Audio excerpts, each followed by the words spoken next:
I'm Gabe Joel, and this is Comic Smack, your weekly daily all the time, anytime comic show where I give you your fix, everything you need to know from the world of comic books and superheroes. And on today's show, we are taking a closer look at the Amazing Spider-Man issue number 798. Now that Norman Osborn, Spider-Man's greatest foe, has managed to amass a weapon more terrible than anyone could imagine, will the wall crawler survive? Well, let's hop on in together and find out. Alrighty then, so as we join the comic, Peter Parker is racking his brain with the rest of the Daily Bugle crew to try and hunt down that mysterious exploding metal from a couple issues back. What an idyllic little snapshot of our hero's life right now, enjoying his work, getting to use his big science mind for the betterment of all mankind. You just know this is about to be shattered any minute, right? The Green Goblin makes his appearance known, blowing through the side of the building, and you know what, this is such a common occurrence in the Spider-Man universe. Some of the older Bugle employees don't even move from their chair. I love it. Now, from this purposely very familiar setup, the Green Goblin hopes to start switching up the script. Mainly, he demands that Peter Parker bring to him Spider-Man. Keep in mind, Norman actually does know Peter Parker and Spider-Man are one and the same now, and he's just kind of screwing with him at the moment.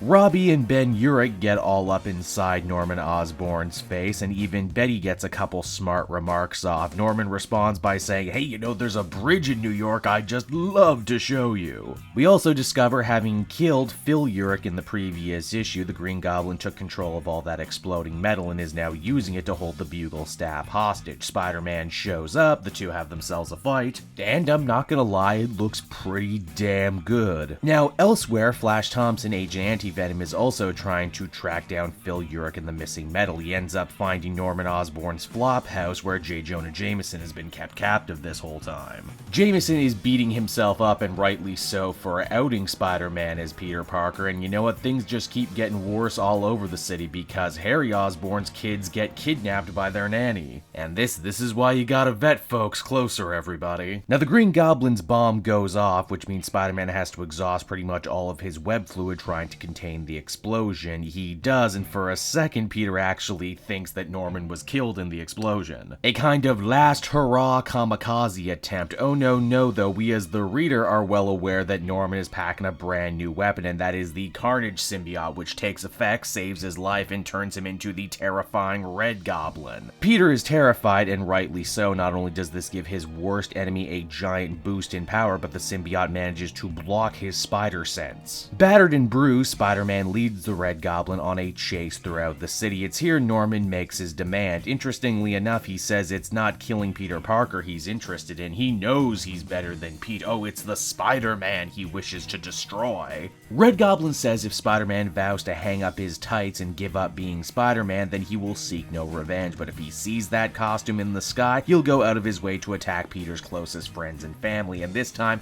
they'll be lucky to get dropped off a bridge. Obviously, Spider-Man's not gonna let that happen, but he's really injured right now. His costume is in flames, and if he's gonna overcome this newest threat, he's going to have to start thinking a lot smarter as the comic ends. So that was Spider-Man number 798, everybody, and overall it was enjoyable enough. The stakes are suitably high. There's some intrigue going on with the Osborn family that I'm interested to see where it goes. Flash Thompson and Anti-Venom are actually continuing to be supporting characters in this book, which I actually enjoy quite a bit, especially because, as we know from C2E2, the black costume will be making a comeback soon, and I have to wonder in what form. To borrow a wrestling term, they definitely put the new Red Goblin over strong as a threatening villain. Though I definitely raise a little bit of an eyebrow over Norman Osborn wanting to destroy Spider-Man metaphorically instead of literally, when he now has so much power to destroy him literally. Though I guess if he did just up and kill him, we wouldn't be getting to 800 issues then, would we? Overall, I give this a 6.5 out of 10. I did not regret reading it. So that was Spider-Man, everybody. I hope you enjoyed it, and as always, be sure to take a closer look at some of these other videos I have available from the channel. Then you can follow me on social media at Cape Joel, so you're always up to date on what I'm doing next. And hey, if you like what I do and are feeling in a supportive mood, please check out my Patreon, link down in the description. Patrons get exclusive access to videos and content before anyone else, and you can do so for as little as $1 a month. And until next time, everyone, this has been Cape Joel. Thank you so much for watching and listening, and I'll see you all again next time. Bye-bye.